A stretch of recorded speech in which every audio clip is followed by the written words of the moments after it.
아멘. 할렐루야. 오늘은 로마서 10장 1절에서부터 10절까지 말씀을 통하여서 하나님의 말씀을 나누게 합니다. 이 9장에서부터는 이 11장까지는 유대인들, 즉 이스라엘 사람들에게 그 복음에 대해서 말씀해 주고 있습니다. 특히 오늘 이 로마서 10장 1절에서부터 10절까지의 내용은 바로 유대인들이, 이스라엘 백성들이 잘못된 의의 관을 가지고 그가 자신의 노력과 수고로 하나님의 믿음의 의를 깨닫지 못하고 인간의 능력과 힘으로 살아가려고 하는 것을 아주 통렬히 비판하고 믿음으로만 갈 수 있고 믿음으로만 의를 얻을 수 있다는 사실을 우리에게 말씀해 주고 있습니다. 먼저 로마서 10장 1절에 형제들아 내 마음에 원하는 바와 하나님께 구하는 바는 이스라엘을 위함이니 곧 그들로 구원을 받게 함이니라. 사도 바울은 동족들이 구원받기를 누구나 다 원했습니다. 여러분, 아무래도 손이 안으로 굽지요. 말씀 무엇입니까? 아무래도 구원받으려면 우리 민족이 먼저 구원받아야 된다. 그 얘기입니다. 이스라엘 백성들이 구원받기를 소망하더라는 것입니다. 그런데 그 이스라엘 백성들이 그런 열심과 그들이 열정은 있지만 그러나 잘못된 열정이라는 거예요. 2절에 내가 증언하노니 그들이 하나님께 열심이 있으나 올바른 지식을 따른 것이 아니니라. 하나님에 대한 열심과 열정이 그들에게 있습니다. 그런데 잘못된 지식을 가지고 있는 거예요. 올바른 지식을 가지고 있지 않다는 것입니다. 그러니 올바른 지식이 아닌 잘못된 지식이 우리에게 얼마나 무지한 삶을 살게 합니까? 특별히 사도 바울은 이스라엘 백성들이 율법을 가지고 그것의 의를 이루려고 애쓰는 것이 바로 잘못된 지식이라는 것이죠. 3절에 하나님의 의를 모르고 자기 의를 세우려고 힘써 하나님의 의에 복종하지 아니하였느니라. 하나님의 의를 몰랐습니다. 하나님의 의는 뭡니까? 하나님의 의는 우리에게 예수 그리스도를 보내주셔서 그를 믿는 자마다 멸망치 않고 영생을 얻게 해주셨습니다. 먼저 하나님께서 그 의를 이루기 위해서 무엇을 보내주셨습니까? 율법을 주셨어요. 율법은 무엇을 깨닫게 하는입니까? 율법은 죄를 깨닫게 하는 거예요. 율법의 기능은 뭡니까? 죄를 깨닫는 기능이에요. 율법의 기능은 우리가 범죄했구나, 우리가 잘못했구나, 더 나아가서 내가 인간의 노력과 수고로 그 의를 이룰 수 없구나 라는 것을 매일 매순간 철저하게 깨닫게 해요. 어떻게 해요? 마음에 좌절합니다.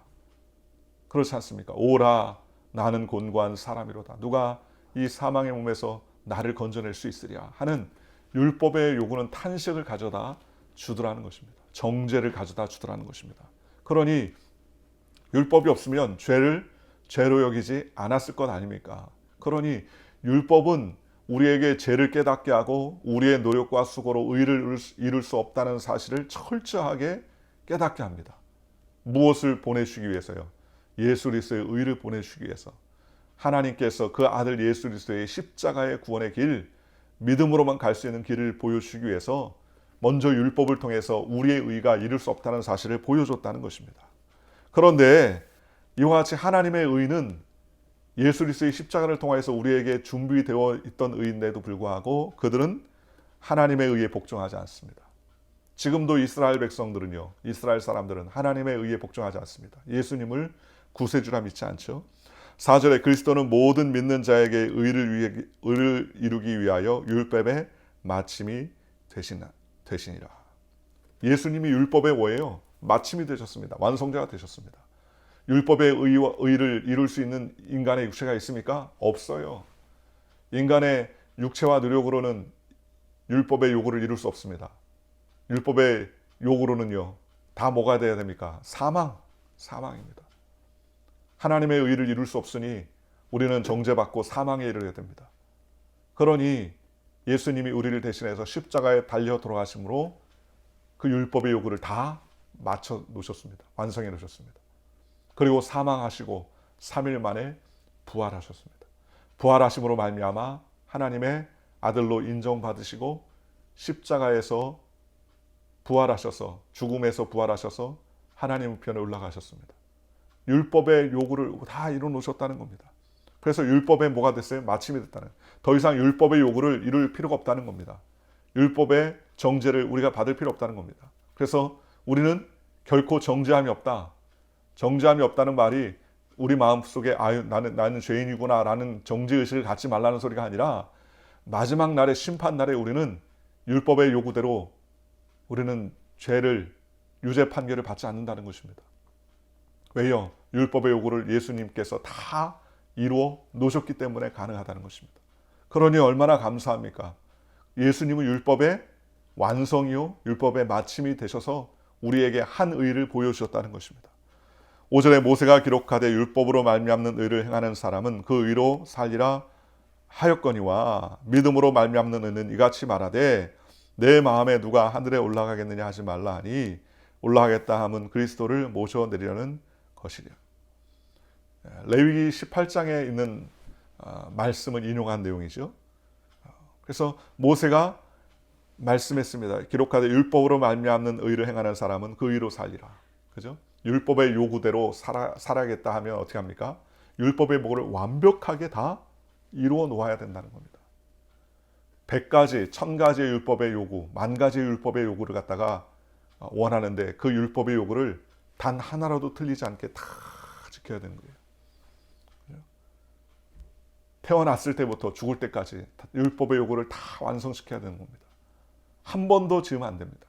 그런데 그런 율법의 요구를 완전하게 지킬 수 있는 사람이 있습니까? 없어요. 모세 보십시오. 모세는 하나님 앞에서 분노하고 하나님 앞에서 의를 이루지 못함으로 말미암아 그는 느보산에서 마지막 생을 이별하지 않습니까? 그는 적과 꿀인 가나안 땅에 들어갈 수 없어요. 그것은 우리에게 보여주는 거예요. 율법의 대표자 모세는 적과 꿀인 새 땅을 들어갈 수 없는 것입니다. 누가 들어갔습니까? 순종함으로 들어왔던 여호수아, 갈렙은 그들은 하나님의 말씀을 붙잡고 온전히 들어갈 수 있었습니까? 들어갈 수 있었습니다. 여호수아는 누구죠? 여호수아, 예수 그리스도, 예수님의 히브리 말의 이름이 여호수아예요. 여호수아. 즉 히브리 말의 여호수아가 헬라 말의 예수라는 말이죠. 그러니 여호수아는 누구를 상징합니까? 예수 그리스도를 상징합니다. 믿음으로 말미암아 적과 꿀이 흐르는 가나안 땅에 들어간 여호수아를 상징하는 것이죠. 그러니 우리가 의를 행하는 사람은 의로 완전히 살아야 됩니다. 그 의로 말미암아 율법을 완벽하게 지켜내야 됩니다. 그러니 그 의로 살아갈 수 있는 사람이 있습니까? 없어요. 저와 여러분이 의를 이루면서 살아갈 수 있는 방법이 있습니까? 아니에요. 우리는 시시때때로 넘어지고 시시때때로 자빠지고 시시때때로 깨어지지 않습니까? 그렇지 않습니까? 그러니 믿음으로 말미암는 의는 이같이 말하되 내 마음에 누가 하늘에 올라가겠느냐 하지 말라 하니 올라가겠다 하면 그리스도를 모셔내리려 하는 것이라. 인간의 노력과 의로 내가 하나님 나라에 올라가겠다. 나는 정직하고 나는 깨끗하다. 주장하지 말라는 것입니다. 나는 완전하다. 그렇지 않다는 것입니다. 세상에 의는 없나니 하나도 없다고 그랬습니다. 다 악에 치우쳐 행할 뿐이라고 성경은 말했습니다. 또 혹은 누가 무정에 내려가겠느냐 하지 말라니 내려가겠느냐 하면 그리스도를 죽은 자 가운데서 모셔 올리는 것이라. 내가 하늘에 올라가고 무정에 올라가도 내가 율법의 요구대로 의를 행하여 내려가겠다. 그렇게 주장하지 말라는 겁니다. 그리스도가 우리를 위해서 의를 위해서 십자가에 달려 돌아가시고 율법의 요구를 마쳤는데 왜 쓸데없이 그렇게 하냐는 거예요. 인간의 노력과 의로 이룰 수 없다는 것이죠. 그러면 무엇을 말하느냐? 말씀이 내게 가까워 내 입에 있으며 내 마음에 있다 하였으니 곧 우리가 전파하는 믿음의 말씀이라. 그죠? 그렇다면 의를 어떻게 이룰 수 있냐는 거예요. 그 의는 어떻게 이룰 수 있습니까? 말씀이 전파되면 그 말씀을 통해서 우리에게 씨앗이 심겨지고 그 씨앗이 우리에게 하나님의 의의 길이 되어준다고 성경은 말씀하십니다. 그렇지 않습니까? 얼마나 감사합니까? 우리나라의 대동강에 처음 복음을 들고 왔었던 토마스 선교사가 젊은 30도 되지 않은 나이에 그가 미국으로 한국에 도착했습니다. 조선에 도착한 거죠. 조선에. 그죠? 그런 중국에서 선교 일을 하다가 그 선교를 제대로 하지 못했습니다. 통역관으로서의 역할을 하다가 선교에 실패를 했습니다. 그러다가 조선이 있다는 이야기를 듣고서 조선에 발을 딛게 됩니다. 30세도 채 되지 않은 나이에. 그래서 그는 복음을 증거했습니다. 풍토병, 이 조선에 들어와서 자녀들이 다 죽어요. 아내도 다 잃습니다. 그리고 그도 역시 마찬가지로 젊은 나이에 생을 마감합니다. 그 복음을 던져주고 그 복음을 우리에게 알려줬어요. 조선에 들어온 지 몇 해 되지 않아서 그렇게 인생이 끝났습니다. 얼마나 인간적으로 볼 땐 불쌍한 인생입니까? 그러나 그 토마스 선교사가 전하여준 복음이, 그 복음을 읽는 사람들이 그 말씀을 깨달아지고 그 말씀의 의의를 깨닫고 예수 그리스도를 믿음으로 말미암아 그 씨앗들이 퍼지게 되었습니다. 오늘 저와 여러분도 마찬가지죠. 인간의 노력과 수고로 하나님의 의를 이룰 수 있습니까? 아니요, 이룰 수 없어요. 우리의 노력과 수고로 어떻게 이룰 수 있습니까? 못하죠.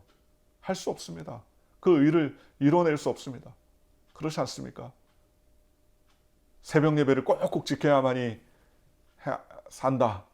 만약에 구원받는다. 그러면 누가 우리가 다 예수 믿고 구원받고 천국에 들어갈 수 있습니까? 못하죠. 우리의 행위로는 못해요.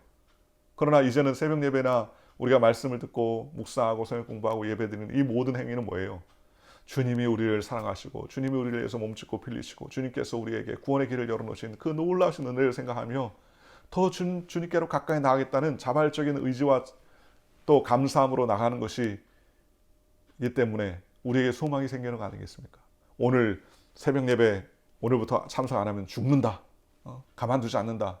그러면 그게 은혜로운 예배가 되겠습니까? 괴로운 예배가 되겠죠. 괴로운 예배가. 하나님께서 우리에게 구원의 길을 열어놓으셨습니다. 어떻게 열어놓으셨습니까? 말씀을 통해서 우리에게 구원의 길을 열어놓으셨습니다. 그러니 9절에 내가 만일 내 입으로 예수를 주로 시인하며 또 하나님께서 그를 죽은 자 가운데서 살리신 것을 내 마음에 믿으면 구원을 받으리라. 사람이 마음으로 믿어 의에 이르고 입으로 시인하여 구원에 이르느니라. 얼마나 심플한 구원의 길을 하나님께서 우리에게 제시해 주셨습니까? 그렇지 않습니까? 이것도 지키고 저것도 지키고 이것도 해야 되고 저것도 해야 된다. 이렇게 하지 않으면 죽는다. 그렇게 가지가지 율법을 제시하면서 우리에게 이야기했다면 우리가 지킬 능력이 없어요. 그렇지 않습니까? 그런데 예수님께서 우리를 위해서 몸짓고 피 흘려 주심으로 말미암아 우리를 하나님의 구원의 의를 이룰 수 있는 은혜의 백성이 되도록 하나님께서 역사해 주셨다는 겁니다. 그래서 만일 내 입으로 예수를 주로 시인하며 그랬습니다. 예수님이 우리의 주가 되십니다.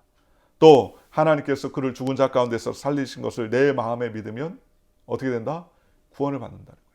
요한복음 3장 16절이죠. 하나님이 세상을 이처럼 사랑하사 독생자를 주셨으니 이는 저를 믿는 자마다 멸망치 않고 영생을 얻게 하려 하심이라고 성경은 우리에게 말씀해 주셨습니다. 그러니 얼마나 감사합니까? 예수님께서 우리를 위해서 몸을 찢고 피 흘려 주심으로 말미암아 구원의 길을 완성해 놓으셨습니다. 그러니 믿기만 하면 구원받는다는 거예요. 얼마나 큰 축복입니까? 사람이 마음으로 믿어 의에 이르고 입으로 시인하여서 구원에 이르느니라. 마음에 믿죠. 그리고 입으로 시인하여서 구원에 이른다 했습니다. 그러니 오늘 저와 여러분이 예수 믿고 구원받고 하나님의 백성 된 걸 얼마나 감사합니까? 처음 우리가 예수 믿을 때 주님 나는 하나님의 백성이 되기 원합니다. 우리가 예수 그리스도의 복음을 받아들일 때 어떻게 합니까? 마음에 믿기로 작정한 자란 그 자리에서 일어나서 주의 종의 기도를 따라하라고 그러지 않습니까? 나는 어디서부터 와서 무엇 때문에 살며 어디로 가는지 알지 못하고 방황하며 지냈습니다. 그러나 이제 예수 그리스도를 내 마음의 구세주로 모셔드립니다. 주님 내 마음에 찾아오셔서 나를 구원하여 주시고 하나님의 의의 백성 되게 하여 주옵소서. 이제는 하나님의 자녀가 되었습니다. 나는 천국 백성이 되었습니다. 주님과 함께 영원토록 동행하며 살겠습니다. 나를 구원해 주시니 감사합니다. 우리가 입술로 고백하고 시인하는 거예요. 그러므로 말미암아 하나님의 구원의 길을 우리에게 받아들이는 것이죠. 그죠?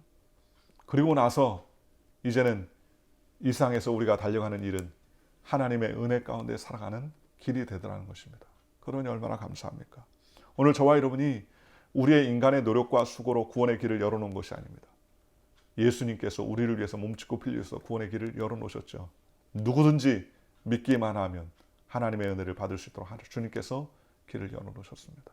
오늘도 우리는 이 하루 하나님의 말씀을 기억하고 주님께서 우리에게 열어놓으신 그 구원의 길을 힘차게 달려가 하나님을 기쁘시게 하는 하나님의 복된 권속 존귀한 주의 일꾼들 다 될 수 있도록 주님께서 붙잡아 주시도록 저와 여러분이 힘써 달려가는 저와 여러분들 되시기를 주님의 이름으로 축원합니다. 기도하겠습니다.